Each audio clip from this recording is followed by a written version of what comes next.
Good afternoon, dear students. Today we'll be starting with a new story, Grief by Anton Chekhov. Now, by the name itself, you can easily make it out that Anton Chekhov was a Russian playwright. Let's have a little bit introduction about who Anton Chekhov was, and then we will come back to the story, Grief. Now, the title of the story, Grief, itself indicates, I hope everybody knows what's the meaning of grief. Grief, you can say it's sorrow, it is sadness, something that pulls us down. It could be because of our emotions, it could be because of something happened in our life, it could be due to some tragic experience. There could be many reasons behind the fact that why grief enters into our lives. So the title of the story is Grief. So let's see what let's know a little bit about the writer Anton Chekhov, and then we will come back to the story, what exactly the story is about. Anton Chekhov was an eminent Russian playwright and he was a master of short story. But he came from a very poor family. He spent a wretched boyhood, and that's why the harsh experiences that he underwent during his formative years of his life made him utterly sorrowful, or always made him stay in a state of sorrow. And sometimes I feel that if a writer had undergone such sorrowful experiences in his childhood days, then those experiences are an enough reflection of what happens, or in which way a person uses those reflections into their story. And the same thing Anton Chekhov has done, because he has used his childhood experiences of sorrow, of grief, of poverty into a story. And definitely we can understand a bit about what kind of an intellectual or a writer Anton Chekhov was. So let's come to the story. Before starting the story, will just come to know, we'll understand what grief is, what the story is about, what is being spoken in the story, Grief. Grief, with its basic simplicity and minuteness of detail, is a typical example of Chekhov's craftsmanship. Now we can easily make it out that this story is a typical example, illustration of Chekhov's craftsmanship. You know what is craftsmanship? Artistry, skill. And the author's sense of sorrow at a man's inhumanity to man, and his compassion for the lonely and the downtrodden is reflected in this disturbing tale. Now here we come to know why this story is called disturbing, because of course the title of the story is Grief. The other thing that is being reflected or indicated through the story is that the author Anton Chekhov here expresses that there is a sense of sorrow at relationship, inhumanity. One man is so inhuman to the other. Why one individual, one soul is so selfish towards the other one?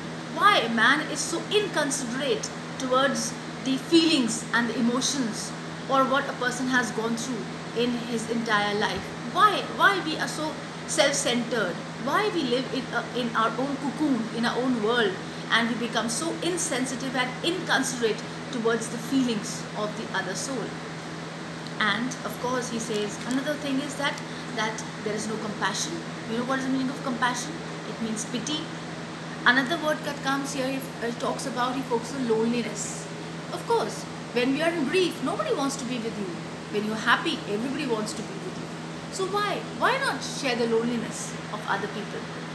The downtrodden is reflected in this disturbing tale. Downtrodden means the people who belongs to the lower strata of society, people who are oppressed, people who are marked as a kind of people who don't deserve any kind of place in society. So that is what is being reflected in the story Grief. Now let's begin with the story. To whom shall I tell my grief? Now this is a story, again the main character is Iona.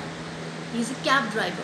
I hope you understand who's a cab driver. A person who drives a chariot kind of a, or you can say a car or a cab, which takes the customers from one place to the other, and you charge a fare for that.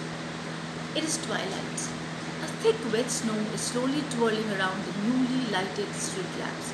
Now Anton Chekhov begins with the story because it's the background of Russia, so obviously there's lots of snow there, it's a cold country, so he just reflects about that what's happening. It's twilight time, the lamps are lighted, and lying in soft thin layers on the roof, the horses' backs, people's shoulders and hats. Now because the snow is drifting, so we can see the layer of snow which has settled on the back of the horse, on the roofs, on the layers, and even the hats. The cab driver, Iona Batapov, is quite white and looks like a phantom. He's so white, he's so fair in complexion that he ultimately, if you look him in the dark, he would look like a ghost or a phantom. He is bent double as far as human body can bend double. He is seated on his box and never makes a move. If a whole snowdrift falls on him, it seems as if he would not find it necessity to shake it off. He's become so cold because of the tragedy that happened with him in his life, that he lost his son. He reveals the tragedy later, that what happened to him. He's very cold. He has a little horse who's carrying his cab, is taking or driving his cab. His little horse is also quite white and remains motionless. Its immobility, its angularity, and its straight wooden looking legs, even close by, give it the appearance of a gingerbread horse worth a comic. So what a beautiful description here Anton gives. And he says that the horse is also immobile, just like Iona. There is no sensation, there is no excitement about life, there is nothing that makes thing moving. Everything is passive with Iona and his horse. It is no doubt plunged into deep thought. Again, the horse also is plunged into deep thought. If you were snatched from the plough, from your usual grey surroundings, and were thrown into this slough full of monstrous lights, unceasing noise and hurrying people, you too would find it difficult not to think. So again, Anton is telling us that if you look at such a dull environment, you will definitely make you think that why there is so much of passivity? Why these things is happening? Why the environment is so dull and passive? Iona and his little horse have not moved from their place for a long while. Why? Because they are waiting for a customer to come and so that they could move. They left their yard before dinner and up to now not a fare. The evening mist is descending over the town. The white lights of the lamps are replacing brighter rays and the hubbub of the street is getting louder. So now it's at evening time, the lights are on and the sound, hubbub means the sound and the noise of the street is getting louder. Cabby, the Vibog. For Vibog, wait, suddenly hears Iona, cabby. And suddenly Iona hears a sound from somewhere distance that a man wants to hire a cab and he shouts, cabby, cabby, means the man who's driving the cabby, wait here, I want to go to Vibog. This is what the beginning introduction of the story. We'll continue with the story in the next class. Till now, thank you so much.